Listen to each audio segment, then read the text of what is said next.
Olá, meus irmãos, Shabbat Shalom. Viram o episódio anterior, o 7º? Importante, esse aqui está seguindo o último episódio. Se você chegou aqui agora e você não viu o 7º episódio, aliás, a série toda deveria começar do início, para entender o que nós estamos fazendo aqui no 8º episódio. Nós estamos falando sobre extermínio de criança, mais conhecido como aborto. E qual é o nosso objetivo com essa série? Qual é a base? Dias de Noé. A gente terminou o 7º episódio dizendo assim, parece que no dia de Noé só tinha construção de arca, Noé fazendo arca e o dilúvio. E nós estamos mostrando para você, por isso é necessário ver o primeiro episódio, de que nos dias de Noé, como Jesus avisou, que a sua vinda, sua segunda, seria como nos dias de Noé, e nós estamos demonstrando que há todos os ingredientes na nossa sociedade. E na aula passada, o 7º episódio, que você pode conferir aqui, ó, só clicar aqui, você vai encontrar esse 7º episódio. Lá começamos o extermínio de crianças, a questão ligada ao aborto. Eu queria começar com você pedindo para você abrir lá em Jeremias. Isso, livro do profeta Jeremias, porque Deus vai fazer uma declaração aqui importante. Enquanto você abre a Bíblia, a gente pede para eles fazer o quê?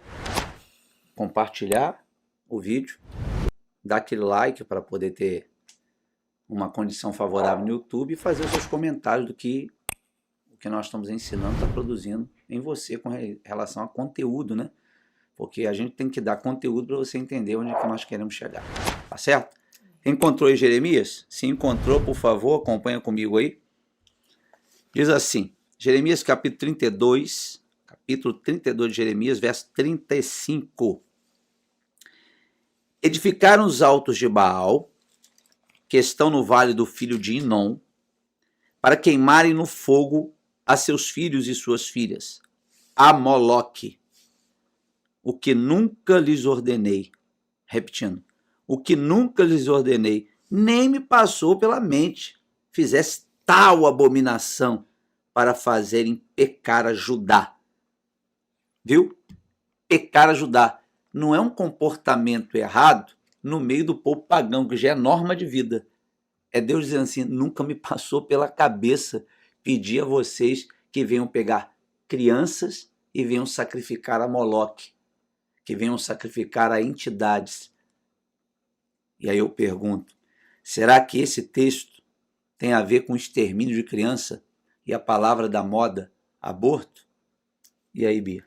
A gente está fazendo essa colocação, né, sobre o extermínio da semente, desde a live anterior, e a gente veio falando dos sumérios, da questão de Lamastur, e eu frisei aqui que ele era um súcubus, né, que chama, que é o quê? Um demônio que vem, um demônio masculino vestido, transviado aí, né, transfigurado em mulher, em feminino. Então, quando o pastor lê a questão de Moloque, eu posso fazer aqui uma Secretismo? Um sincretismo, né? Uma colocação de que esse mesmo espírito de Lamastur é o mesmo de Moloque, é o mesmo que a gente leu nos astecas, nos maias, nos incas. Isso é o mesmo espírito que tem sangue de exterminar a semente.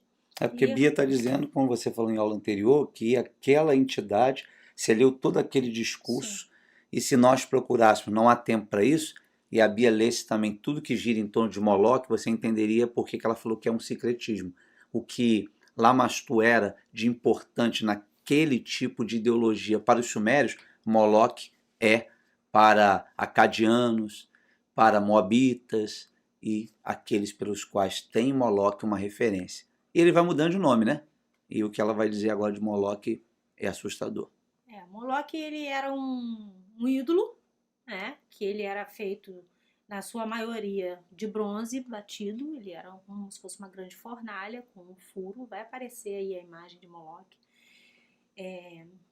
Vai aparecer, ele tinha um furo, ele tinha os braços estendidos, e ali ele incinerava as crianças vivas. Inclusive, acho que tem uma imagem, né, lógico, criada em livro, depois tornou na internet, onde ele está pegando fogo e as crianças tudo presas dentro dele, sendo sacrificadas. Né?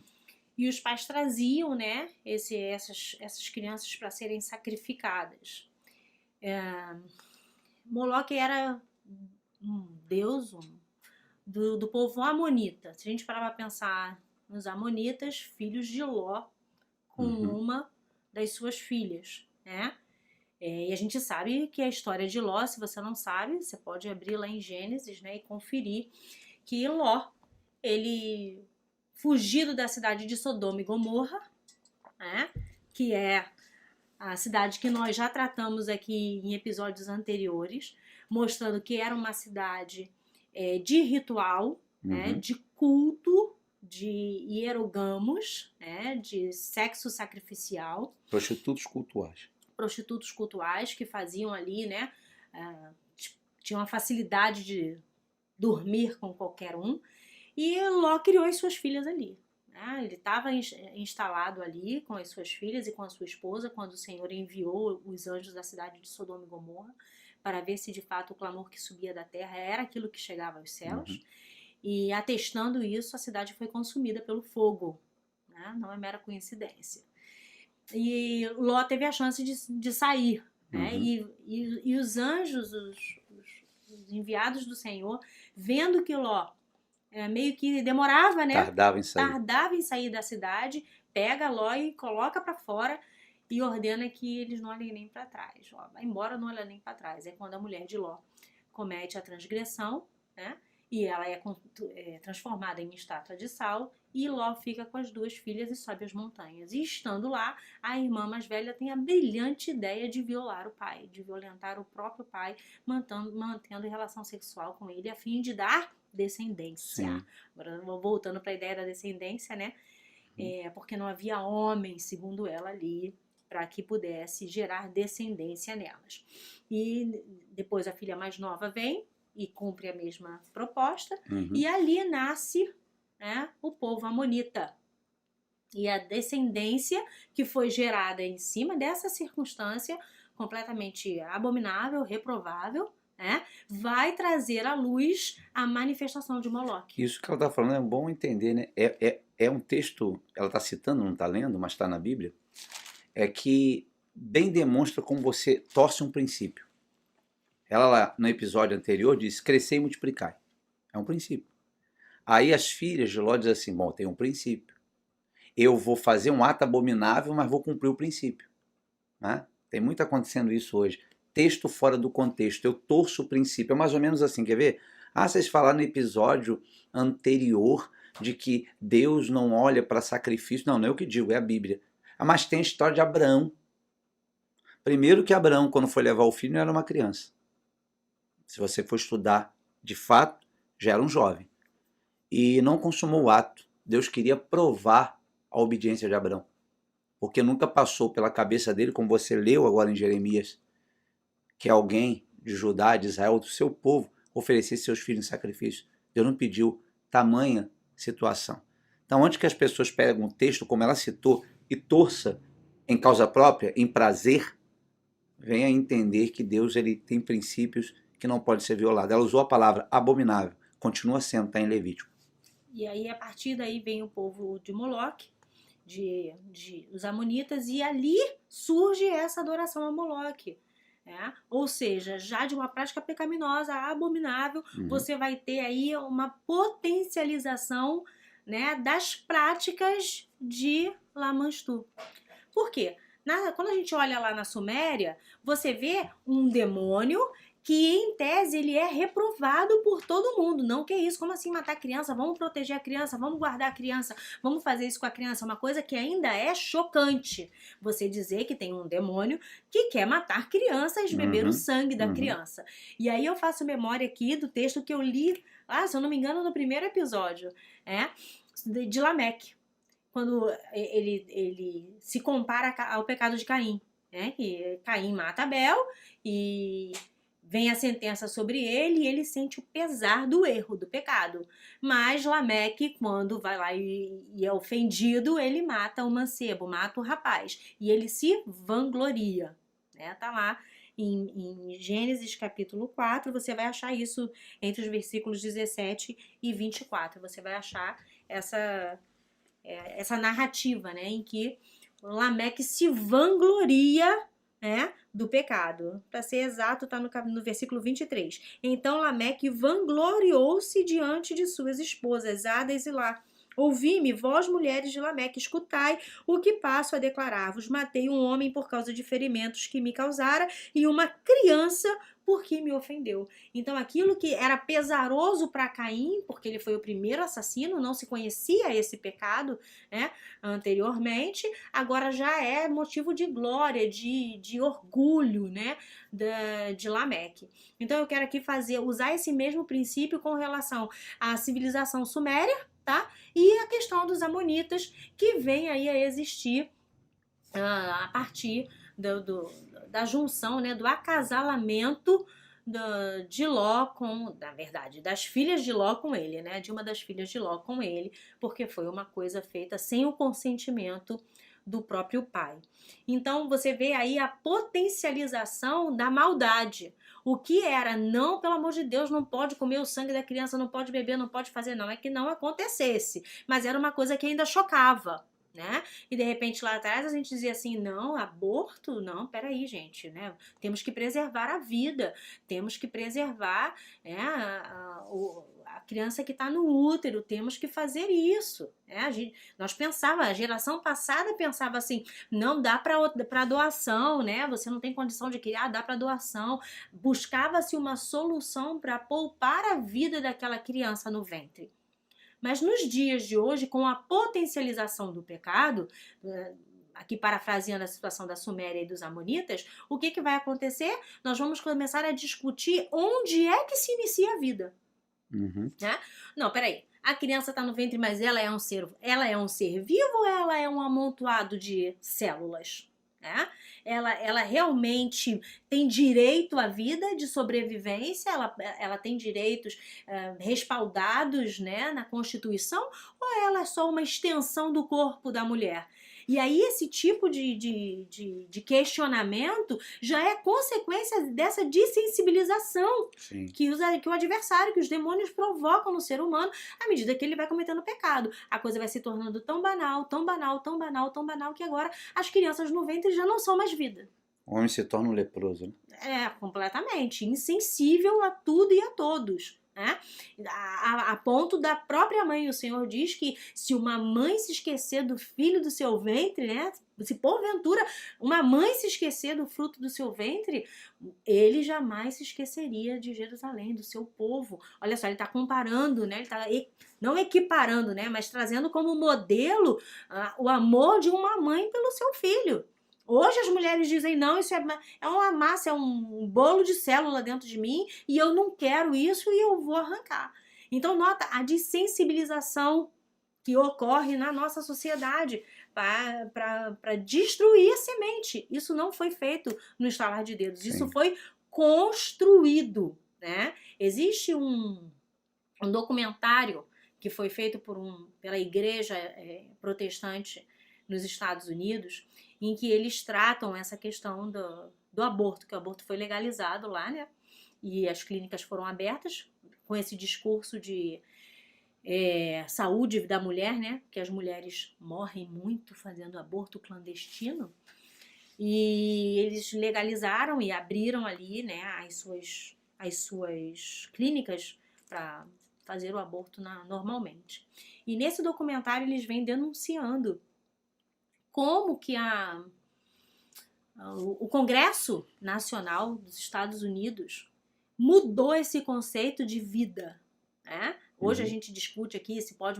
É importado, porque tudo é importado, Sim. né? Na América Continuamos Latina, então, sendo colônia. na América Latina tudo é importado.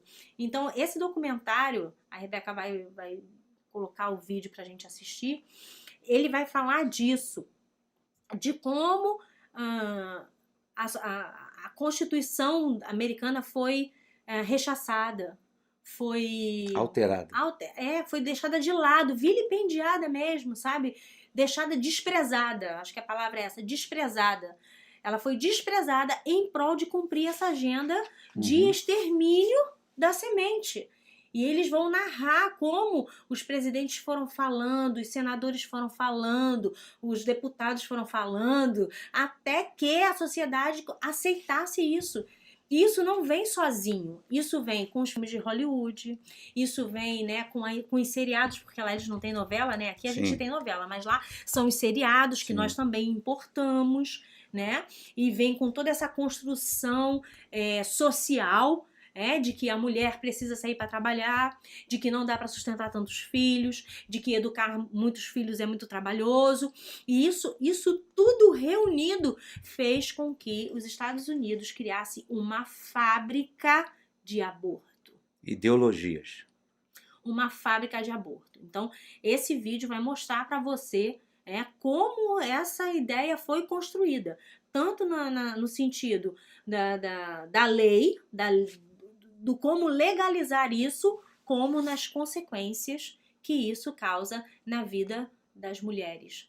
E é interessante assistir isso. Eu lembro que eu fui assistir esse filme no cinema lá em Botafogo, só para poder bancar, né? Só para poder apoiar o trabalho. Porque é um assunto que até, acho que esse filme foi lançado em 2007, se eu não me engano, há quanto tempo tem. E a época, eles já estavam gritando do absurdo. E aqui a coisa ainda era, né, bem na moita. E a gente assistiu no cinema e não reverbera, né? Não tem engajamento, as pessoas não ligam. Não passou em todos os cinemas, passou num cinema pequenininho. Você tinha que procurar saber onde é e tudo mais. E a coisa correu. Foi uma denúncia que foi simplesmente ignorada à época, até porque era do interesse dos governantes, né? E é do interesse dos governantes ainda que essa pauta avance mundo afora. Então eu vou deixar você assistir esse trecho de Blood Money, né, que vai falar e mostrar como essa corrupção chega nos Estados Unidos, constrói uma fábrica de aborto e as consequências disso na vida das mulheres. Os mais baratos. Nossa meta era entre 3 e 5 abortos de cada menina entre as idades de 13 e 18 anos. Sendo jovens de tenra idade, eles estão sexualmente ativos. E dizem que se conseguirem fazer uma menina de cerca de 16 anos fazer um aborto, ela irá fazer mais 3 ou 4. Porque ela permanece sexualmente ativa. Então, dão anticoncepcionais, oferecem as marcas mais baratas de tudo. E ainda usam a máscara de que querem ajudar e enganam todo mundo. Oferecem um anticoncepcional de baixa dosagem que, para se exercer qualquer nível de atividade sexual, tem que ser tomado no mesmo horário todos os dias. A menina não respeita o horário e, ao perder o rigor, ela fica com o sistema desprotegido. A atividade sexual vai de 0 vezes por semana até entre 5 a 7 vezes por semana. Se ela não tomar a pílula corretamente, engravida. E pra quem ela liga quando engravida? Liga pra nós, os especialistas, e estamos a postos. Temos um roteiro planejado pra superar cada uma das objeções. É assim em vendas. Superando a objeção, você vende o serviço, neste caso, o aborto. E quando ela liga, a primeira providência é tranquilizar. Então a menina confessa que acha que pode estar grávida e a aconselhadora, que é na verdade uma operadora de telemarketing treinada para fazer vendas por telefone, mas é chamada de aconselhadora, diz: nós podemos resolver seu problema, ninguém precisa saber. Aí a primeira pergunta é: qual foi o primeiro dia do seu último ciclo normal? E ela fornece a tal aconselhadora a data e ela diz: você está grávida de 8 semanas. Ela não diz que você pode estar grávida, ela não diz talvez, ela diz são 8 semanas. Aí ela planta a primeira semente neste longo canteiro de vendas e o mais triste é que na mente da garota ela é a autoridade, ou seja, a especialista em gravidez, e as perguntas são: isso é uma boa ou má notícia?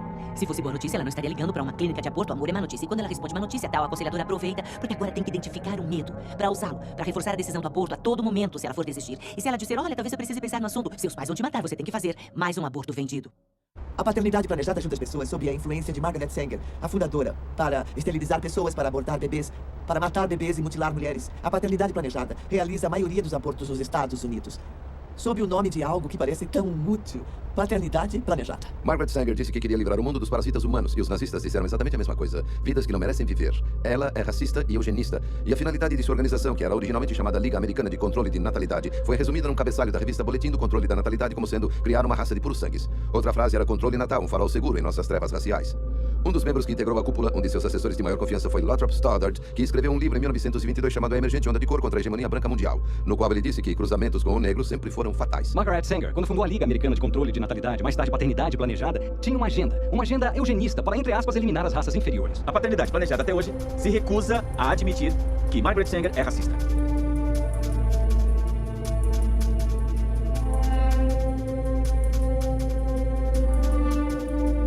Embora nenhuma conexão direta tenha sido estabelecida entre Margaret Sanger e Adolf Hitler, há elementos nazistas suficientes que indicam que suas filosofias estão mutuamente alinhadas e que eles compartilham muitos dos mesmos ideais distorcidos. É pouco divulgado, mas nos Estados Unidos a esterilização forçada de mulheres das minorias só parou em 1972. Muitas centenas de milhares de mulheres foram esterilizadas contra a vontade delas. Após a decisão do caso Buck contra Bell, em 1929, quando um dos juízes da Suprema Corte disse a infame frase 3 gerações de imbecis já é o bastante. O Projeto Negro tinha como alvo específico fazer pessoas percorrerem todo o Sul e convencerem os negros a não terem filhos. Margaret Sanger estava profundamente envolvida com o eugenismo nos Estados Unidos. Parte dos ideais promovidos pelos nazistas foram criados por eugenistas britânicos e norte-americanos. Na primeira publicação de Margaret Sanger, que se chamava Boletim do Controle da Natalidade, saíram artigos escritos por médicos do Terceiro Reich. E sabemos também que na Alemanha nazista havia um tal Dr. Hans Harmsen, o qual escreveu todos os guias de esterilização para o Terceiro Reich. Em seguida, após a Segunda Guerra Mundial, ele fez parte do grupo que estabeleceu a filial alemã da Federação Internacional da Paternidade Planejada. Então, há uma série de relações entre as atrocidades que ocorriam na Alemanha nazista e a paternidade planejada. Embora as esterilizações forçadas de mulheres negras tivessem terminado em 72, o movimento eugenista prosseguiu com a derrubada das leis estaduais em 73, quando da instalação do caso Roe contra Wade. Enquanto o método havia mudado, os resultados ainda eram obtidos, só que agora os eugenistas seriam capazes de continuar a matar bebês e mutilar mulheres em escala industrial. Com o foco voltado para as coletividades minoritárias e estimulando o aborto em taxas bastante elevadas, estariam garantindo o declínio populacional daqueles que Margaret Sanger considerava os parasitas. Este grande holocausto na coletividade afro-americana se baseia no racismo via paternidade planejada.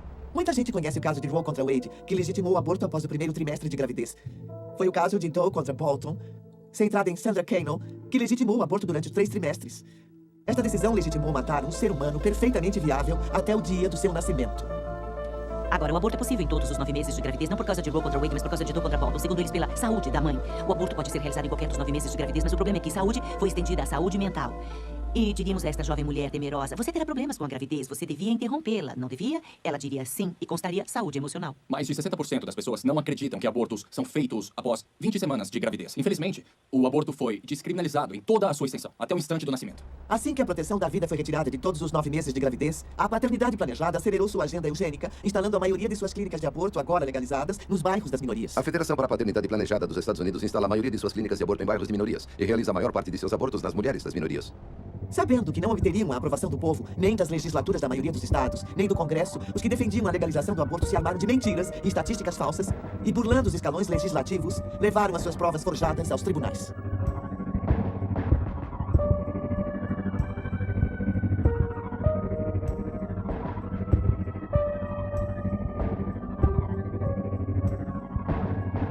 Havia dados verdadeiros antes do aborto ser legalizado, quando entre 40 e 70 mulheres morriam por ano por abortos nos Estados Unidos. Mas o problema é que então todos eram amplamente divulgados e depois de Roe contra Wade foram omitidos. Por isso nós cremos que entre 50 e 100 mulheres morrendo pelo chamado aborto legal é provavelmente ainda o número mais preciso nos Estados Unidos. Aqueles que buscam acabar com as leis que protegem os nascituros encontram os peões perfeitos para serem sacrificados em sua cruzada mortal. Mulheres sagazes, bem instruídas e bem educadas foram orientadas a assediar suas semelhantes mais vulneráveis, manipulando-as para pensarem que o apoio delas ao aborto tornaria suas vidas muito mais significativas. Tanto Norma McCorvey quanto Sandra Cannon, cujos nomes estão para sempre associados ao extermínio de bebês em gestação, nunca fizeram abortos. Elas deram à luz, enquanto astuciosos advogados usavam seus nomes para sugar a vida de milhões de outros assim chamados filhos indesejados. Enquanto estes advogados clamavam pelo direito de escolha das mulheres, que escolha é essa se apenas uma opção oferecida? Essa é a falácia essencial do assim chamado direito de escolha das mulheres. Na maioria dos casos não há escolha nenhuma, a decisão é tomada sem orientação ou baseada na desinformação. Não são apresentadas outras opções e a mulher é forçada a tomar uma atitude mortal. O slogan número 1 dos pró-aborto é pró-escolha. E a maior ironia desse slogan é que, se perguntarem às mulheres que fizeram aborto por que você fez o aborto, a resposta número 1 é: eu achei que não tinha outra opção. A maioria, talvez mais de 80% dos abortos nos Estados Unidos, ocorrem sob alguma forma de coerção. Resumindo, não é a escolha da mulher. Uma vez uma senhora que me ligou à tarde e ela disse que queria marcar uma consulta para a filha vir e fazer um aborto. Perguntei, ela quer fazer o aborto? Olha, essa escolha não é dela. O aborto é uma cirurgia e implica em riscos importantes. Ao contrário de cirurgias que salvam vidas ou aliviam o sofrimento, o aborto é uma cirurgia eletiva de conveniência que raramente é realizada para salvar a vida da mãe. Eu não fiquei lá durante todo o aborto, mas alguém ficou lá com ele. Eu só fui lá no final e eu nunca tinha visto tanto sangue. Assim, entende? Sangue por toda a parte. E nós a colocamos na sala de recuperação e ela ensopou a cama e trocamos a cama algumas vezes. E a pressão arterial dela era irregular. E o médico foi embora. Eu fiquei preocupada com ela e tentei ligar para o médico. E o namorado dela ficava querendo ir para casa e a pressão arterial estabilizou um pouco, mas eu não acreditava que ela... Foi uma sensação que eu tive de que ela não estava bem. Às 22 horas o namorado disse que se qualquer coisa acontecesse, que ligasse para ele na hora. E às 4h30 ele ligou pro médico, ele ignorou. Ele a pegou, a colocou numa banheira com água quente e a última gota de sangue do seu corpo saiu. E ele me ligou por volta das 6 e disse que ela estava morta. E ele imediatamente começou a me contar como iria encobrir. E de alguma forma deu tudo certo. A autópsia não revelou nada, não houve processo, nada aconteceu, os jornais não ligaram, ninguém apareceu. Nós matamos aquela mulher e fizemos abortos no dia seguinte. E muitas vezes vemos mulheres jovens que morreram por aborto e na certidão de óbito se lê alguma coisa como gangrena espontânea do ovário, complicações terapêuticas ou coisas do gênero. As famílias ficam tão abaladas com o que acontece e envergonhadas com a filha que fez o aborto e morreu em virtude dele que não se manifestam. Veja que o aborto torna o médico quase imune a processos, pois a mulher fica tão constrangida por fazer um aborto que mesmo se for por imperícia dele, ela tiver que fazer esterectomia, ninguém conta nada sobre isso a ninguém. Nunca. Porque não querem que ninguém saiba. Tivemos uma garota, de 22 anos, uma modelo, que entrou dançando, pulou em cima da mesa, disse ao médico rindo que ela não usava calcinha, com 22 semanas de gestação. Colocamos ela na mesa e há um procedimento chamado manobra de Hansen, que o médico pode fazer sozinho ou alguém pode fazer, mas eu fiz com bebês grandes, 2 abortos de bebê grande. Eu segurei os bebês e se diz, a cabeça está aqui, os pés aqui, as nádegas aqui, e você gentilmente empurra o bebê para baixo contra o aparelho. E a primeira vez que o médico introduziu, tirou o aumento, que é o forro dos intestinos. Ele literalmente perfurou o útero dela e estava puxando as tripas para fora pelo útero da primeira vez que ele introduziu a aparelhagem. E a segunda vez que ele introduziu, ele puxou os intestinos e a empurrou tudo de volta. Com o bebê vivo, acordamos a mulher, colocamos ela no carro porque é péssima, péssima publicidade. Imagine ter uma ambulância na frente de uma clínica de aborto, isso não se quer. Então colocamos ela no meu carro e não a levamos ao hospital mais próximo. Nós não a levamos ao hospital que seria melhor para cuidar dela. Nós atravessamos a cidade até um hospital que nos ajudaria a encobrir o que foi feito. O cirurgião levou essa menina, com um bebê completamente formado dentro dela, com os intestinos dela saindo pela vagina, até a sala de cirurgia lá em cima. 7 médicos operaram esse bebê dentro da garota. Tiveram que fazer a colostomia, a ressecção do intestino para esvaziá-lo no saco. Aí retiraram o bebê, enrolaram em lençóis descartáveis e colocaram no incinerador do hospital. E todos os 7 médicos falsificaram o laudo. Nós matamos aquele bebê assim. Os médicos falsificaram o laudo. Dissemos à garota que ela teve gestação abdominal e ela não nos processou. Como você pode ver, não é aquela belezura, né? Não é a glamourização que se diz de que, não, abortou e tá tudo tranquilo, a mulher segue a vida naturalmente, tá tudo bom, tá tudo feliz. Isso é uma mentira gigante, horrenda, né? Que vai sendo aí propagada Há e efeitos repetida colaterais. inúmeras vezes. As mulheres ficam traumatizadas, entram em depressão, se suicidam. Isso não aparece, né? Essas coisas não entram nas estatísticas, né? Não aparecem. Tudo que aparece é que no Brasil são feitos 800 mil abortos por ano. 800 mil abortos por ano. Se isso é real, porque os dados são sempre manipulados, né? São sempre manipulados, você vê aí a quantidade de sangue inocente sendo derramado. Nós questionamos uma pandemia que morreram tantos milhões. Tantos mil, sei lá, nem sei quantos. 400 mil. 400 mil que morreram? Enfim. Faz um barulho, um alarme danado. Mas matar criança... Mata-se o dobro por ano. Ou o triplo. Isso só falando de Brasil, né? Então você vai olhar, de uma crueldade, de uma perversidade tão absurda que a gente fica sem palavras, não tem como, né, narrar o que está sendo feito. E é como eu falei da situação de Lamastu, né? Agarra-se a criança pela garra para matar, mas amamenta-se os animais. Cuida-se do gado, cuida-se da tartaruga, cuida-se da ave, cuida-se dos animaizinhos, do pet, tornam-se pais de pet, carregam. Agora tem carrinho para pet, você tem que conviver com os animais nos restaurantes, conviver com os animais no shopping, conviver como se fossem gente. E me desculpa, animal é animal, bicho é bicho. Sim. Enquanto que o ser humano está sendo arrancado do ventre de suas mães. Mas isso se tornou tão normal, tão comum, a potencialização do pecado, como eu falei, da situação, né, de Caim e Lameque, da Suméria para os Amonitas, e isso foi permeando as civilizações a ponto de, como nós já lemos, né, o rei Manassés fazer, e isso ser comum no povo de Israel, de sacrificar os seus filhos a Moloque. Quando você vai ler lá o texto de Atos, capítulo 7, o Senhor vai falar por intermédio de Estevão, né? Ora, foi a Moloque que vocês construíram, vocês mataram os seus filhos, foi a Moloque e a estrela do deus Refã que vocês sacrificaram os seus filhos. E já aquele povo que saiu do Egito já fez isso no deserto. E os demônios entraram por essa legalidade e continuaram machucando as próximas gerações. E antes que a Bia continue, talvez a gente lê o texto no início e você desconheça o que é Moloque. Olha esse vídeo aí e você vai entender, porque esse vídeo é de um filme antigo, mas ajuda muito a você entender como a Moloque era adorado. Dá uma olhadinha.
Observou?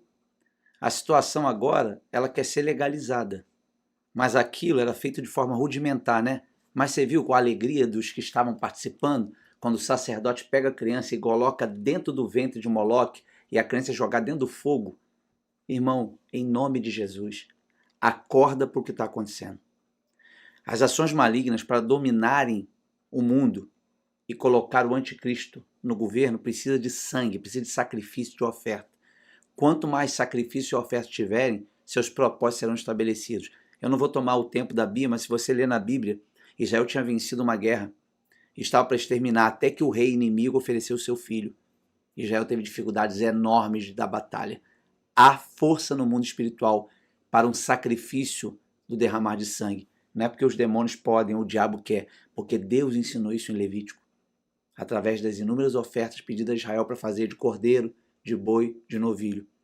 Sem derramamento de sangue, não há remissão de pecados. Levítico diz que é o sangue que fará poder de virtude, de comprar, de redimir a alma. Então eles sabem disso, então eles dão ênfase a isso. Então atingir uma criança, no momento que ela está sendo gerada no ventre de uma mãe, além de ser algo espetacular criado por Deus, tem um poder de destruição, de sacrifício, de abominação. Para nós, horrível, mas para eles, como você viu no vídeo, louvor e alegria, porque eles poderão fazer os propósitos deles. A gente vai ter, como está falando, né, essa potencialização para abrir esses portais, a implementação desse governo. Exato. Com a multiplicação do sangue derramado. Não é à toa. Aí você vai dizer para mim, mas Bia, se isso já acontecia lá, por que agora a gente tem que legalizar isso? O que acontece é muito simples. Quando Jesus vem à Terra, ele dá um choque naquilo que era feito. Que era feito comumente, que era feito, né, normalmente, que era prática da sociedade. Ano após ano, séculos após séculos, milênios após milênios, eles praticavam rituais de sacrifício infantil. Quando Jesus vem e o mundo é golpeado pelo Evangelho, a consciência da sociedade é golpeada pelo Evangelho. Opa, não podemos fazer isso. Isso é errado. E nós tivemos um pouco de paz nas famílias. Nós temos construções de respeito, muro, todo mundo respeita por causa do Evangelho. Que entrou na Europa foi para o Ocidente. Só você fazer uma avaliação. Como é que é no mundo islâmico? Conflitos. Ah, mas é mais extremista. Não há paz ali. Porque não há uma palavra que chegue para trazer paz. Então, como a Bia está dizendo, que quando o Evangelho do Senhor Jesus Cristo entra pela pregação dos apóstolos, pelo poder do Espírito Santo, essa iniquidade é apracada. Porque ao poder expulsa demônio, cura os enfermos, liberta. Acontece que o passar do tempo, a Bíblia ensina que a igreja do Senhor Jesus Cristo, no tempo de Laodiceia, ela se deixaria corromper. Então o que o Senhor está prestes a fazer? Tirar o que é seu e deixar cumprir. Porque a Bíblia diz que a operação do erro e da maldade é segundo a vontade do Pai. Porque por 2000 anos ele tem esperado que nós nos convertemos por meio da obra de Cristo. Agora ele retira o que é seu e deixa aqueles que não quiseram ser salvos aprender a viver pelo menos por 7 anos na mão daquele que vai trazer dificuldades enormes à população mundial. E como que esse cenário está sendo montado, como a Bia colocou, trazendo de volta os processos sacrificiais que Jesus deu um choque e travou. Mas ao momento em que o espírito que o detém seja tirado, aí eles voltam, então eles estão criando esse meio. E essa avalanche de maldade já é claramente que o Espírito Santo está indo embora. Indo embora. Até que sai, e aí o ministério da iniquidade que já opera toma de frente de tudo. Aí eu pergunto, você vai querer ficar nesse momento na sociedade? Que Deus tenha misericórdia de você. Eu até tomo por gancho as aulas de profecia. Sim. Né? Que você pega lá a estátua de Nabucodonosor, que você a pedra derruba ali nos pés e a estátua se desfaz. E lá em Apocalipse tem a questão da cabeça do dragão que é golpeada mortalmente e volta. Perfeito. Né? Eu não sei onde estão os textos, mas se o pastor quiser ler, ele pode citar. Daniel capítulo 2. Você vai ver ali o golpe na cabeça do dragão. É isso, é o evangelho que vem e dá um choque. O que eles têm que fazer? Eles têm que reconstruir a sociedade. para que essa Reescrever. cabeça reviva. Reescrever. Então, esse último império que era Roma, então vamos olhar lá na sequência, né? Você tem Babilônia, você tem Grécia, você tem Medos e Persas, errei não, né? Medos e Persas, Roma e Roma na estada. Medos e Persa, grego e Roma. Gregos e Roma, né? E aí vai vir Roma já misturado Sim. no final ali no pé. Nas cabeças do dragão vem um pouco antes, né? Que vem Egito, Assíria, Babilônia. A cabeça de ouro, Babilônia, peito, Medos e Persas, cintura, os gregos, as pernas de ferro, Roma, e no final um Roma restabelecida a partir de barro e ferro. Não tem mais o poder de Roma antiga, mas tem acordos e alianças para estabelecer o final. E vai ser justamente nos pés da estátua que cai a pedra sem auxílio de mãos. E aí encerra a situação. Sim. Na situação do dragão, que são 7 cabeças, vem do Egito... Sim, Egito, Assíria, Babilônia, Medo e Persa, grego e Roma. E a última cabeça que vai ser levantada, que vai ser restaurada. Isso. Então essa que é Roma, que é golpeada, que é exatamente quando o evangelho vem. Sim. Eu tô querendo mostrar isso.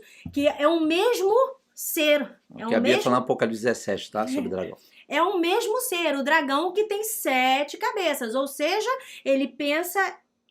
igual, ele tá no mesmo corpo, ele passou em todos esses impérios e na 6ª cabeça ele tomou um golpe, que é Roma. E eles não estão escondendo isso. O que a nova ordem mundial diz? Que essa era tem que passar para o progresso vir reescrever, não é? Reset, não é isso? Resetar uma cultura anterior para começar uma nova, que não tem nada de novo, que está sendo provado. Eles estão trazendo toda a ideologia que foi montada nos povos pagãos com verniz de tecnologia. E eu acho que nós não entramos nem em transhumanismo, em marcas, são coisas, né, que talvez, como nós falamos em aula anterior, vire uma série, né? Dias de Noé, primeira momento de série, os episódios, primeira temporada, e depois vem a segunda, porque tem assunto. E veja bem, tudo ligado uma coisa a outra. Então, você vai ver que o evangelho impacta a sociedade de tal maneira que é como se fosse uma ferida mortal. Uhum. Um banho, é uma água no fogo. Exatamente. E aí, o que vai acontecer? Esses espíritos que estão atuando desde a Suméria, esses anjos caídos, nefilins, que atuam desde a Suméria, eles vão ter que reconstruir a sociedade. Mas isso não vai ser fácil nem simples. Eles vão ter que retirar toda a cultura judaico-cristã que foi implementada. A guerra é essa. A questão é que quem implementa a cultura judaico-cristã é o Espírito Santo. É ele que traz a revelação, a conversão, o convencimento de que a palavra do Todo-Poderoso é fiel, digna de inteira aceitação. Com sinais e prodígios que demonstram o poder. É por isso que nós estamos aqui resistindo, porque o Espírito do Senhor nos conduz ao entendimento e à compreensão daquilo que ele quer revelar nesses dias. E através do Espírito de Entendimento, que é uma das iluminações da Menorá, se quiser o curso está aqui, ó. Estuda lá. A gente está tentando ajudar você. E o que vai acontecer? Essa cabeça ela não pode ressurgir plenamente, né? Aparecer enquanto o Espírito Santo estiver. Perfeito. É o que Paulo diz. O que o dragão está fazendo? Ele está preparando a sociedade para quando o Espírito Santo for retirado, essa cabeça ressurja, não com todo o poder que Roma tem, porque vem misturado com barro, né? Levará pouco tempo. Vai durar pouco, mas ele vai estar exatamente, a sociedade, que eu quero mostrar isso, é que a sociedade vai estar exatamente no mesmo ponto em que ela foi golpeada mortalmente. Se quiser saber, 2 Tessalonicenses, capítulo 2, lê tudo que vai estar descrevendo essa história que ela está contando. Paulo que falou, a gente só está tentando te ajudar. Está na Bíblia. Tá certo? Então, desde a ascensão do Senhor Jesus, o adversário começa a trabalhar para reestruturar a sociedade, arrancando tudo que for divino. Pode ver que a igreja vai ser perseguida, ela vai ser dispersa. Ali, ainda nos dias de Atos, ela vai passar por dispersão. Depois Roma vai perseguir, vão vir décadas aí de perseguição. Cristãos vão ser queimados vivos. Por quê? Porque eles precisam destruir isso para remontar a sociedade. Então, o que a gente enxerga hoje é o quê? Uma sociedade remontada. Uhum. Com todos os aspectos da Suméria. Meu adversário não entendia, né? Bíblia falou que eles sacrificavam e matavam os nossos irmãos. Aí era igual o omelete, batia e crescia. Ele levou um tempo para aprender isso. Ele falou, mas peraí, a gente mata e cresce mais. Esse é um mistério do sacerdócio, outra história. E aí o que ele fez? Ele fez exatamente o que sabe fazer. Ele mesclou. Ele trouxe esses detalhes ideológicos, foi colocando dentro da igreja. Ele foi levantando pessoas que nunca nasceram de novo, se converteram para estar à frente de igreja. E eles começaram a aceitar a ideologia em nome do amor. E ele conseguiu enfiar a ideia dele dentro, como nós lemos no texto inicial.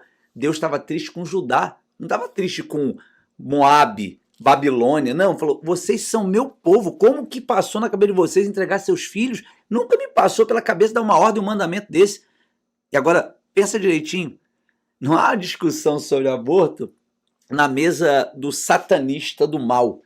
Está sendo abordado e conversado, e gente que diz levar a Bíblia está vendo se é possível aceitar ou não. Isso é chocante. É assustador. É assustador, porque uma coisa é você ver uma sociedade perdida que está fundamentada nesses ideais. Sim, que já seria normal. Já vem há décadas sendo, como é que eu vou dizer, secularizada das coisas de Deus. Porque a partir do momento que eles vão tomando escolas, vão tirando o pai de dentro de casa, tira a mãe de dentro de casa, vão tirando os filhos da família e entregando para o Estado, a gente vai falar sobre isso também, vai entregando, essa sociedade, ela é secularizada, ela não conhece mais a Deus, ela não vai ouvir falar de Deus, ela não vai ser ensinada. Os valores, né? Os pais não vão mais querer levar essas crianças para dentro da igreja, nem no catolicismo, né? Nem na missa. Nem... E a maior crise que a gente passa em comunidades carentes é o quê? A Bia está batendo num ponto certeiro.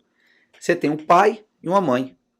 Obrigado a viver num sistema capitalista que a gente precisa, segundo o capitalismo, mais do que a gente precisa, né? Você tem que sair para trabalhar. A mãe também. Com quem fica o filho? Com o traficante. E um abismo chama outro abismo. Entende? Aí você diz assim, o problema são os bailes funk. Não. O problema é a quebra da formação familiar. Porque você não tem alguém que dê valor, orientação, direção. Onde falta direção, falta a figura masculina de quem orienta, o herói, aquele que eu digo, pô, quero ser igual a ele, outro sujeito penetra e adentra. E você tem uma destruição de valores sexuais, morais, humanas, educacionais, do tipo 5 × 5, 49. Entende? É uma destruição. Ou como nós tivemos uma presidenta, não era isso? Que era uma coisa que a gente bem observa onde chegou o Brasil. Porque ela não consegue formar frases, fazer cálculos básicos. Retrata exatamente uma família destruída de valores. Então a Bia está comentando, é um ponto. E eles sabem fazer isso muito bem. Eu não posso negar que o diabo veio matar, roubar, destruir, sabe fazer isso muito bem. E a gente não percebe que as famílias que entram para dentro da igreja, elas vêm toda quebrada, toda destruída. E a gente diz assim, ó, você é destruído? Vem cantar. Você é destruído? Vem pregar a palavra. Ó, você é destruído, vai ganhar outras pessoas. Aí, como eu não fui transformado, eu passo a destruição para frente. E o resultado, o que nós estamos vendo. Até essa questão de que a gente fala, né? Pai, tirou o pai, tirou a mãe, com quem ficam os filhos? Eu quero aqui deixar... Os filhos ficam com outras caracterizações de Moloque, né? Porque a televisão vai consumir o seu filho. Sim. Consumir. Por que eu estou usando a palavra consumir? Porque quando você pega uma criança e coloca no fogo, o que o fogo faz? Consome. Ok? Então, a televisão vai consumir o seu filho, o videogame vai consumir o seu filho, os colegas da escola vão consumir o seu filho, os idealistas vão consumir o seu filho, os nossos filhos estão queimando, vivos, o tempo inteiro. Então não é só uma questão de matar no ventre agora, é uma questão de filhos sendo consumidos por Moloque, no ventre e fora dele, mortos ou vivos. E a desensibilização é tão grande que a gente chega ao ponto das mulheres clamarem por uma legalização de assassinar os próprios filhos. Uau! Terrível, assustador. Legalização com cartazes, a gente vê, vai passar, eu vou liberar aqui para passar um vídeo da Argentina, quando foi legalizado o aborto lá. Dá uma olhada.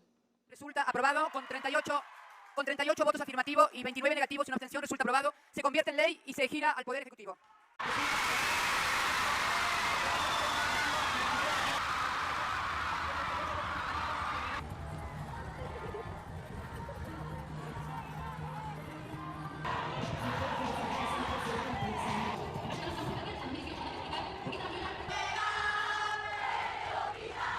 Yo soy madre de una nena y sé que va a tener más derechos el día de mañana y eso no nos deja de mover. Sabemos que nos falta un montón, que tienen que salir las que están presas, que tienen que poder estar con nosotras. Y vamos a seguir por eso en la calle, pero hoy estamos felices. Logramos un derecho. It's fantastic, honestly. The power of seeing it come true after so many years that it's been happening, the change that has been pushed throughout all of our society in the last years has been revolutionary, and the energy here is amazing.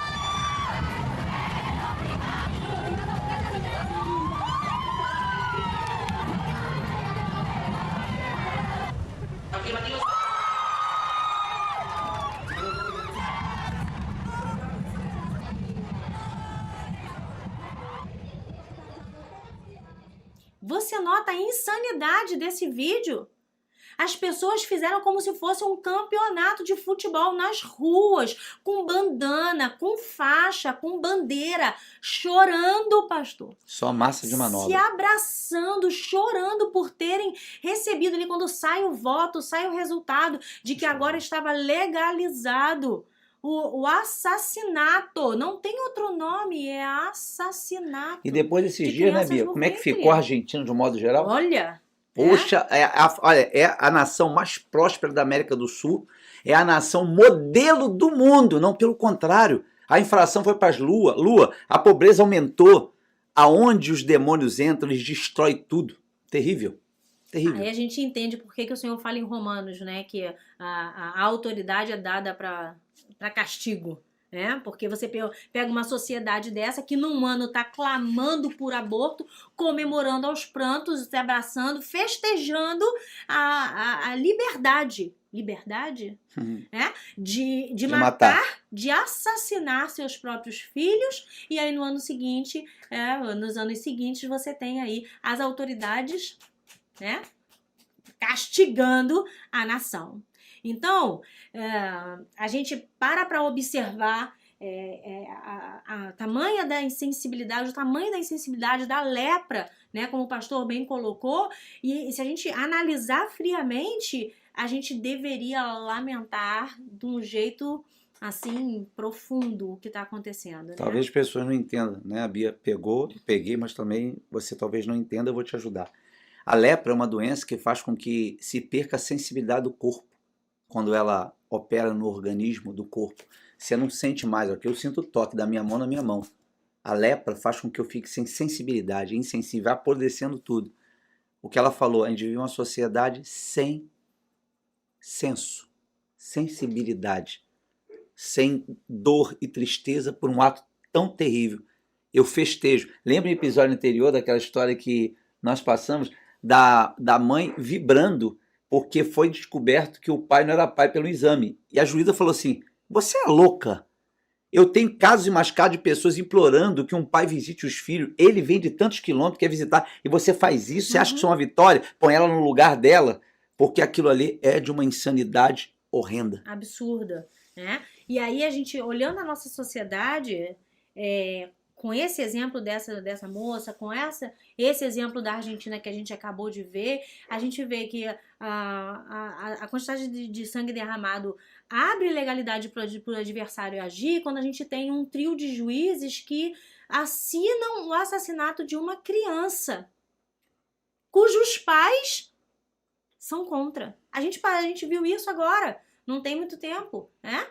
De que a criança estava no leito e os juízes foram lá e decretaram, a Itália ia levar essa criança para lá, e eles foram lá e decretaram a morte, desligaram a máquina do bebê vivo, com os pais pedindo, pelo amor de Deus, não faça isso. Com outro país dizendo, nós vamos receber essa criança. E eles não permitiram que essa criança fosse transferida.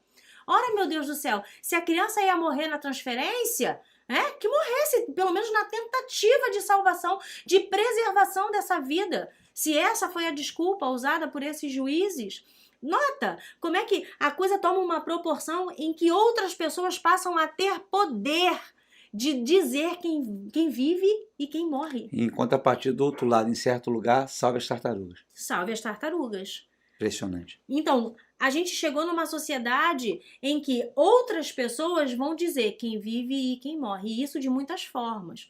Quando a gente olha essa questão de leve os seus filhos nos postos de saúde para que eles sejam imunizados, né? E nós entendemos que essa imunização vai trazer um dano e eles obrigam que isso seja feito, eles estão determinando quem vive e quem morre. Exato. São outras personificações de Moloque que vão tomando proporção nas nações, no nosso Brasil, no mundo afora, porque a cabeça que foi golpeada mortalmente, ela está ressurgindo, ela está reestruturada para o tempo do fim. Até o momento que o Espírito Santo seja retirado, que a igreja seja arrebatada, nós sejamos levados embora. E aí as coisas vão caminhar conforme as profecias determinam. E como nos dias de Noé, quando o pecado aumentou muito, Deus lançou juízo sobre a terra. Não será diferente. Vai se levantar para cair. Deus vai julgar sem pena. Ele vai derramar taças, ele vai tocar trombetas, ele vai abrir selos. Vão ser 7 anos de governo do grande inimigo, mas com juízos absurdos. E depois Deus institui 1000 anos de governo de Yeshua HaMashiach, o Filho do Deus vivo. A história tem um final bom. E não para por aí, né? Porque se fosse, já é ruim, mas não para por aí. Com todo aquele aspecto que a gente já tratou, de mudança de função, de mudança de gênero, de tudo isso, a gente chega numa sociedade onde não só as mulheres clamam para abortar. Nós temos trans mulheres trans, porque eu nem quero saber quais são esses termos. Mas enfim, é um ser, né? Que eu não sei se ele é homem ou se ele é mulher, mas ele vai ter a implementação de um útero para poder gerar uma criança para abortar. Fora o fato das pessoas agora acharem que pode mudar porque ela sentiu, né? Eu me sinto um homem sendo mulher. Aí tem alguém que botou assim, engraçado, eu tenho um Fusca, eu tô sentindo que ele é uma Ferrari. Será que a gente paga o valor do Fusca que dá numa Ferrari? Eu acho que não. Você vê o nível que nós estamos chegando de loucura. Então vou passar esse videozinho, pedir para passar esse videozinho para você entender o nível de degradação que a gente está chegando. Onde a gente já nem sabe mais se é homem, se é mulher, né? Porque já mudou tanto, a Babel do gênero já tomou conta de uma forma tão alarmante que a intenção da criatura, a maldade, a perversão, a insanidade. Não, eu vou implantar em mim, eu vou gerar uma criança só para eu ser a primeira pessoa a abortar. Assista. The first trans woman to have a successful uterus transplant, ovaries and eggs included. And I want to be the first trans woman to have an abortion. I will let a doctor who has successfully transplanted a uterine complex before cut the organs out of a willing, healthy, transmasculine donor, place them in my body. I will devote myself, heart and soul, to their aftercare. I will have as much gay sex as it takes, with as many trans women as it takes, and let the transphobes and homophobes scratch their heads, wondering what to make of it. And I want to be the first trans woman to have an abortion. Eu fico sem palavras. Você tem alguma coisa? É absurdo. É, assim, apavorante, meus irmãos. O adversário não está poupando esforços em eliminar a sua semente, a minha semente, a nossa semente. Ele está trabalhando com todas as ferramentas que ele pode para eliminar. Agora, Bia, diante desse quadro todo que a gente está colocando Dias de Noé, sabe o que mais me assusta? É eu, diante de toda essa situação, ir para a igreja só para dizer aleluia, ô glória, aleluia, glória, glória, glória, e voltar para casa. Eu não consigo entender isso. E aí está a fragilidade da igreja. Porque uma igreja que não aprende a Bíblia, que não estuda a Bíblia, que não se fortalece na Torá, no ensino do céu, ela é vulnerável demais para tudo isso. Porque em nome do amor, você sabe como é que funciona? O vitimismo, o amor, eles vão agregando pessoas. Às vezes eu fico pensando, o cara diz assim, porque o pastor fulano da igreja tal no Rio apoia. Olha para o indivíduo, olha para suas características, olha para suas escolhas, olha para o seu modo de vida, como você tem a coragem de chamar aquele cidadão de pastor. Porque alguém disse que ele é? Ora bolas. Nós temos vários líderes religiosos de determinadas religiões, e eles têm os seus nomes, suas nomenclaturas, mas em nenhum momento alguém diz que ele é semelhante a um pastor de uma igreja. Aí alguém se levanta em um determinado lugar, monta uma estrutura de 4 paredes e diz assim, eu sou pastor. Ora, pastor apacenta ovelha, não é isso? Ovelha, ovelha. Eu não vejo na Bíblia outro tipo de apacentar que não seja ovelha. O que me assusta e que me impressiona é esse quadro terrível, decadente, como você acabou de ver no vídeo. E eu vou dizer uma coisa, porque nos falta espaço aqui, que se tem vídeo. Eu ouvi uma semana um vídeo de uma pessoa ofendendo um pregador, um monte de pessoas latindo. E eram seres humanos. Eu falei, não sei o que falar. É difícil. Agora, somando a isso que você está falando, vou voltar para o texto que você leu lá de Jeremias, né? 35, 32? 32, 35. 32, 35. Onde você frisou a situação de que Deus estava falando com o povo de Israel. Eu volto a repetir. Quando o Senhor Jesus disse que seria como nos dias de Noé, né? Como nos dias de Noé. O texto de Jeremias fala que Deus diz, eu nunca requeri isso de vocês com o povo dele. A gente tem que pensar muito com relação à igreja. Nos dias de hoje. Mas muito. Porque as meninas, os meninos, eles estão dentro da igreja em fornicação, em pecado, em prostituição. E aí eles engravidam e o pastor, para não passar vergonha, para não perder o cargo, para não fazer, eles apoiam o aborto das próprias filhas. Duro. Das filhas que estão no altar muitas vezes como ministra de louvor, como pregadoras do evangelho, como missionárias, como profetisas, com outros membros da igreja, com diácono, com presbítero.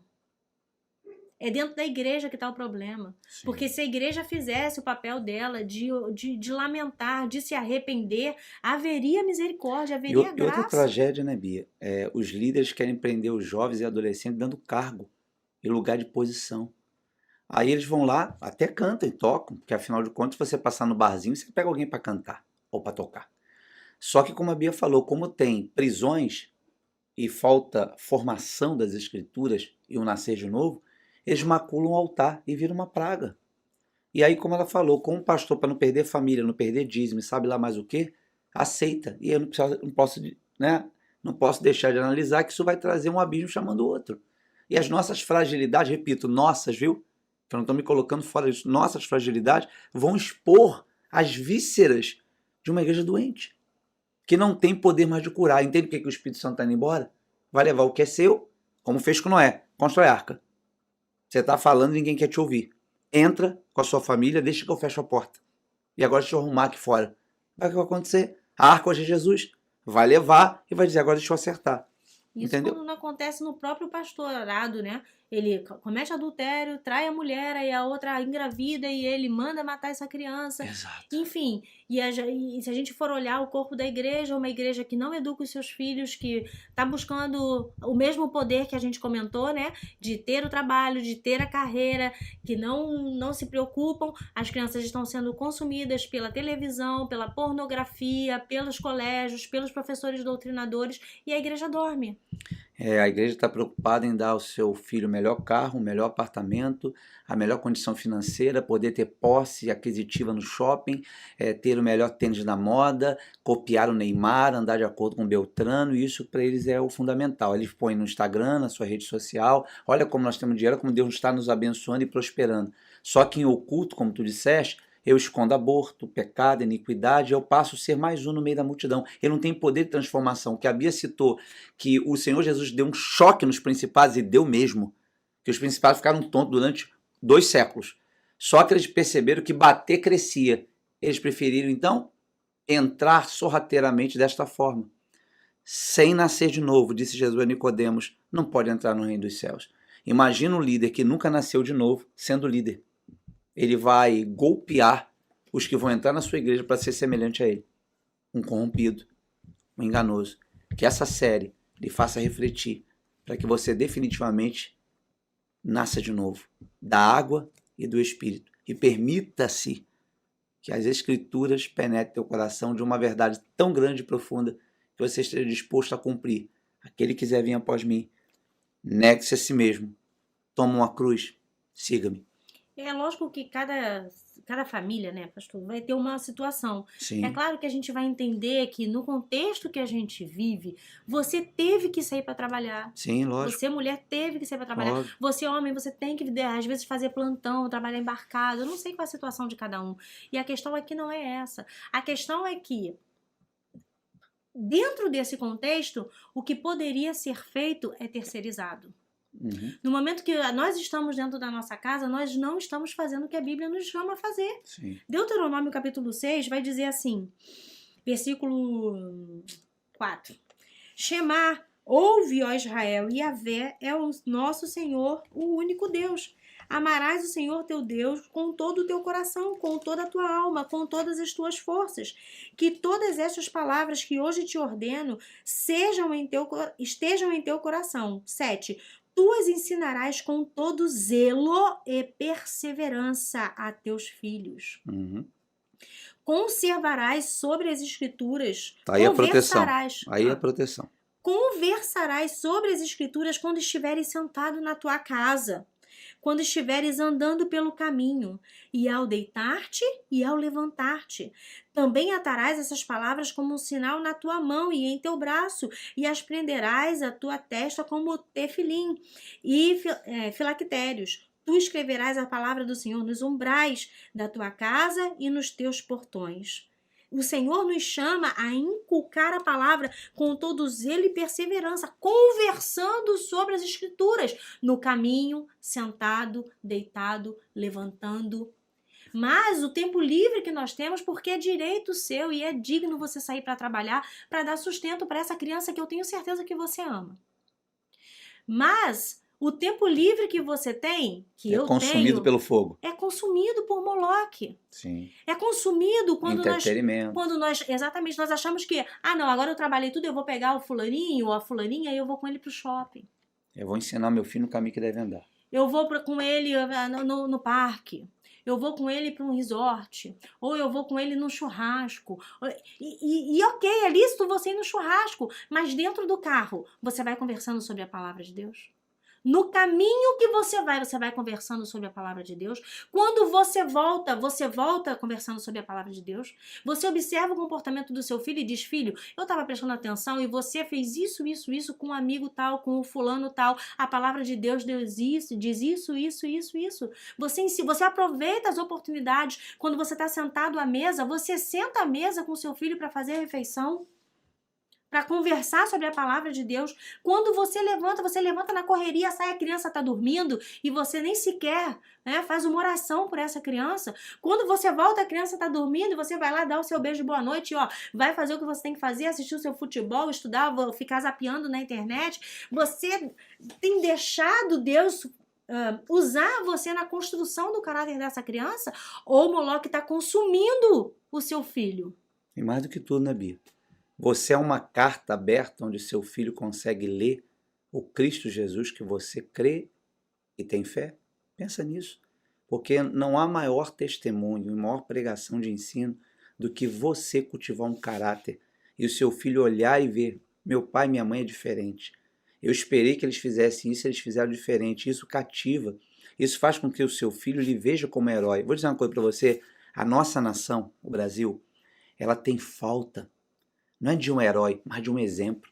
Por isso que quando subiu ao poder um presidente que tem seus defeitos, mas ele falava com amor o que ele queria, o povo abraçou. Quando Ayrton Senna ganhava as corridas de Fórmula 1, botava a bandeirinha, abraçou. Quando o fulano Pelé fazia o gol, abraçou, porque a nossa nação precisa de uma referência.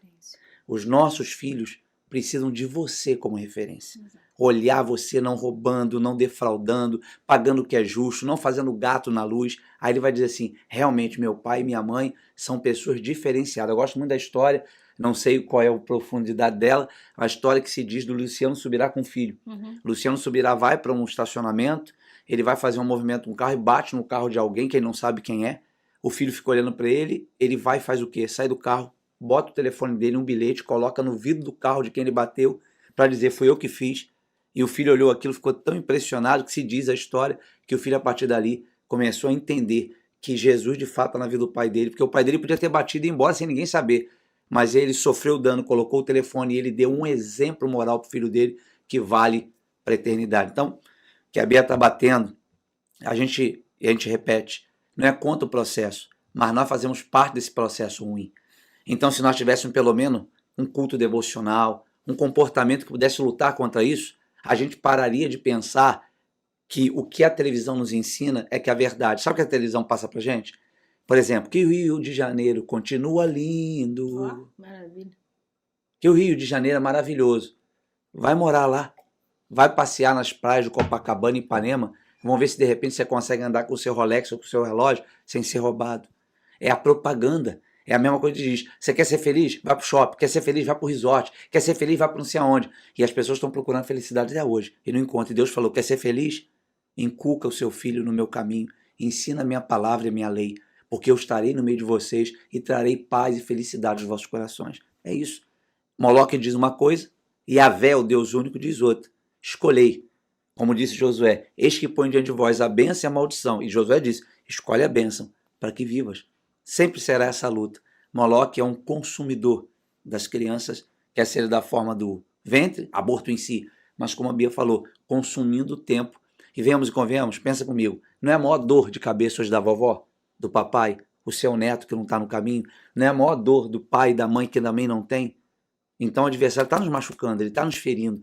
E é isso, nossa luta não é contra você, é contra aquele que trabalha por detrás para nos ferir. Nós também somos vítimas nessa guerra. E é por isso que nós estamos tentando dizer, ei, vamos guerrear junto, vamos lutar contra isso, vamos se esforçar, tem de bom ânimo, é o que ele pede da gente, mas para isso a gente tem que fazer a nossa parte. E a parte que Deus deu ao pai e à mãe é de formar os filhos. Se não formar, alguém vai. Exatamente. E esse é o tópico da nossa próxima live, né? A gente vai falar sobre quem está formando os nossos filhos. São os amonitas. Pode ter certeza, os amonitas estão formando os nossos filhos. E a estratégia do Senhor é essa. Use o tempo que você tem para inculcar a palavra, converse, seja modelo, seja exemplo, porque se você não formar, se você não for a referência, quando você menos esperar, alguém vai ser. Você vai acordar com um desconhecido dentro da sua casa. Bia, você não concorda comigo que dentro de uma fragilidade da igreja, não que a gente não deva orar, não deva fazer uma campanha de oração, é válido, mas você não percebe que a igreja fugindo da sua responsabilidade, eu estou falando de igreja de modo geral, não estou dando nome a nenhuma delas, de modo geral. Ela começou a criar ritos, por exemplo. Faça 7 clamores, 7 passos, 7 voltas, corrente da libertação, e a gente atribuiu a um pastor, um líder, que ele impondo a mão e orando, tudo vai funcionar. Quando a própria Bíblia diz que só funciona se eu educar, se eu ensinar. Como é que um judeu consegue, Bia, sendo ele ortodoxo, né? Ortodoxo é aquele judeu, linha duríssima, fazer um filho dele crescer igual a ele, colocando aquela roupa preta, os votos, o tefilim, tudo. Porque é feito exatamente como foi colocado. Onde está o problema desse judeu?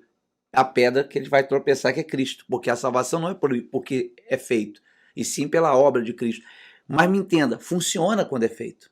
Porque você vai lá para o muro da alimentação, está lá uma criança de 8 anos de idade, Adonai, Adonai, Elohim, Adonai. Não importa se ele está fazendo por querer ou não fazer, mas foi feito algo nele que fez ele ser diferente nesse aspecto.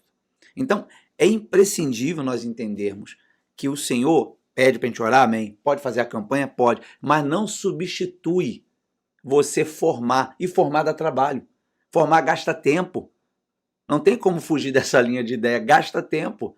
Né? Quando é pequeno, amamentando, não pode tocar aí no mexe, está errado aqui. Você não vê a história que me contaram, eu vejo que tem todo sentido, que o israelita, o judeu, tem como comportamento, quando a criança está muito pequena, pegar a Bíblia, né? E molhar a Bíblia com mel. E fazer a criança desde pequenininha ficar lambendo. Para quê? Ligar o mel, que é doce e gostoso, a que achar que aquilo que ela lambe, que é a Bíblia, também o é. Pode parecer engraçado, sem sentido, mas tem todo o valor. Porque nós mesmos somos assim. Tem coisa que a gente vai comer, eu não gosto, nunca experimentou. Né? Mas quando experimenta e se vicia, está toda hora querendo comer e beber. Então, se você olhar, é preciso ter estratégia. E a estratégia, como a Bia acabou de dizer, está em Deuteronômio. Ouve, Israel, o Senhor teu Deus é o único Senhor. Vai ensinar os valores do céu. Agora, o que a gente faz na maioria das vezes? A gente ensina, sabe o quê? que Davi venceu Golias? Não tem uma criança que passou na igreja que não sabe que Davi venceu Golias. Agora eu vou fazer uma pergunta. Venceu Golias, mas como era o caráter de Davi? Como é que Jessé formou ele? Aí que está o problema, ninguém sabe. Aquele Davi cordato, que obedecia o papai para tomar conta das ovelhas, tá igual as crianças de hoje, né? As crianças de hoje, elas são igualzinhas a Davi, olha. Ela fica lavando o prato em casa, ela arruma todo o quarto depois que acorda, ela limpa, igualzinho a Davi, toma conta de tudo o pai. Não, não faz. Ele sai, ele vai soltar cafifa, pipa, ele vai jogar videogame, ele vai passear, e o pai que se lasca, a mãe que se lasca, e se não arrumar, eu canto, vou embora. Então, entende? Você ensina sobre Davi na escolinha bíblica, é muito bonito jogar fundo e derrubar o Golias, mas não ensina sobre índole, sobre caráter, sobre valores. E aí você tem um Davi de isopor, né? Um Davi que não tem nada dentro, que a maioria das pessoas vão atrás das campanhas, que eu repito, tem o seu valor, mas o maior valor é formar um caráter. Amém? Porque quando você forma um caráter, você combate Moloque, você combate todas essas doutrinas ideológicas que existem. Ok? Pense nisso. Eu sempre digo uma frase, nós temos que aprender a influenciar e não ser influenciado. É nos colocar no meio de 30 pessoas que pensam diferente de nós. E nós, com a confiança e a fé, vamos ensinando semente. Daqui a pouco nós temos dos 30, 10 do nosso lado, já são 20. Está quase meio a meio. É assim que o discípulo ganha. É assim que transforma vidas. Porque eles podem ir até um ponto. Mas quando você levanta a mão em nome de Jesus e cura o enfermo, expulsa um demônio, ele se assusta. É o que a Bia falou. Jesus deu um golpe. Quando vem o poder do céu, os demônios não conseguem. Não tem Moloque, não tem Astarote, não tem. Quando a presença de Deus está. Não foi assim que Moisés botou 10 principados de joelho e saiu do Egito arrasando? Não é diferente. Apesar das ideologias existirem, maior aquele que está em nós do que aquele que está no mundo. Agora, para isso acontecer, nós temos que ter as mesmas pegadas dos apóstolos, a mesma pegada dos profetas. Então, ter um culto em família, ter um culto dentro de casa, ler a palavra, como a Bia falou, olhar o filho e dizer, olha, isso não está correto, devolve o dinheiro do coleguinha, reparte o que você tem. Isso é um trabalho árduo para formar uma pessoa. Sabe quando você vai ficar feliz? Quando ele tiver 20 anos. E ser uma pessoa de índole, e alguém vai dizer assim, de quem é esse rapaz, de quem essa menina é filho? Ah, é de fulano. Aí você vai dizer, fiz um bom trabalho. É assim que precisa ser feito. Agora, a gente não vai poder expurgar as ideologias, porque elas estão em torno de nós. Agora, nós podemos resistir ao diabo e ele fugirá de nós. Entendeu? Então, a gente precisa compreender a situação. Então, essa história do aborto, ela começou, foi aqui no Brasil, né? Foi nos Estados Unidos, como você viu no vídeo. Não. Começou lá atrás, no meio dos povos pagãos. Entendeu o que são os dias de Noé? Engraçado, Noé foi pregador da justiça, né? E a sociedade que ele pregou a palavra naquele tempo vivia em cima dessas linhas de ideia. Você imagina como é que ele foi aceito, né? Ele deve ter sido aclamado, afinal de contas. Quantas pessoas entraram na arca com ele, desse povo? Ninguém. E você acha que vai ser diferente quando a gente faz uma série dessa? Só quem é ovelha ouve a voz. Tá certo, meu irmão? Mais alguma coisa, Beatriz? Não, por enquanto é só. Tem mais coisas vindo pela frente nos dias de Noé. Olha que nós estamos no 8º episódio. E a gente diz que vai virar, né, uma temporada. Posso pedir um favor a você? Aquele de sempre.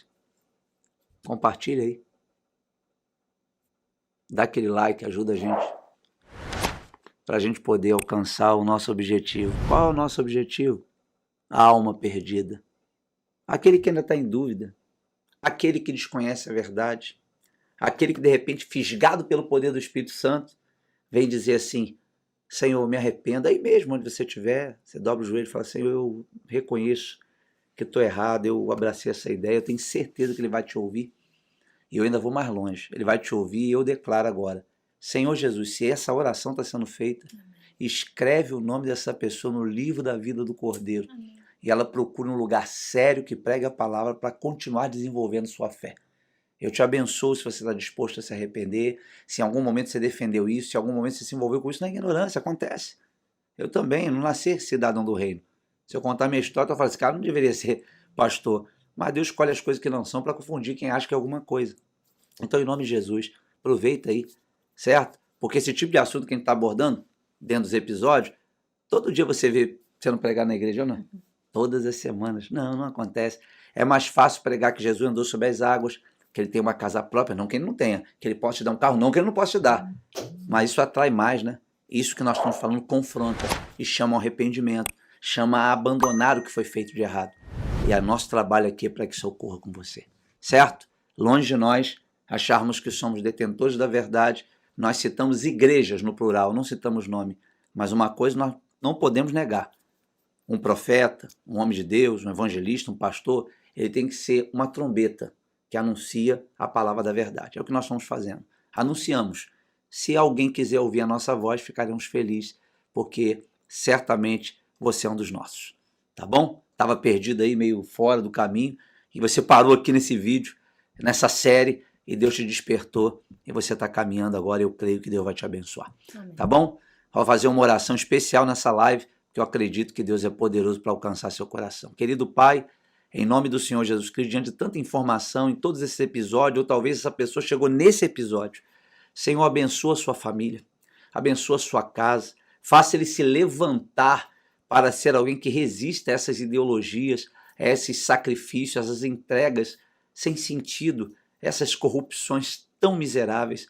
Senhor, como disse o texto que lemos no início, nunca jamais passou pela tua mente, meu Pai, de que o homem chegasse a tamanha destruição e depravação. Então nós te rogamos, transporta ele e ela do império das trevas para o reino do Filho do seu amor, do poder de Satanás para o poder do Deus vivo. Eu abençoo sua casa, eu abençoo o seu filho, eu abençoo a sua filha, eu abençoo o seu marido, sua esposa, eu abençoo a você que está ao alcance da nossa voz. Em nome do Senhor Jesus Cristo, haja paz, haja restauração, haja afirmação do reino dos céus na tua casa. Amém e amém. Até a próxima, meu querido, que Deus te abençoe. Te aguardamos aqui. Tem mais episódio? Tem mais episódios. Fica ligado aí, eles vão chegar.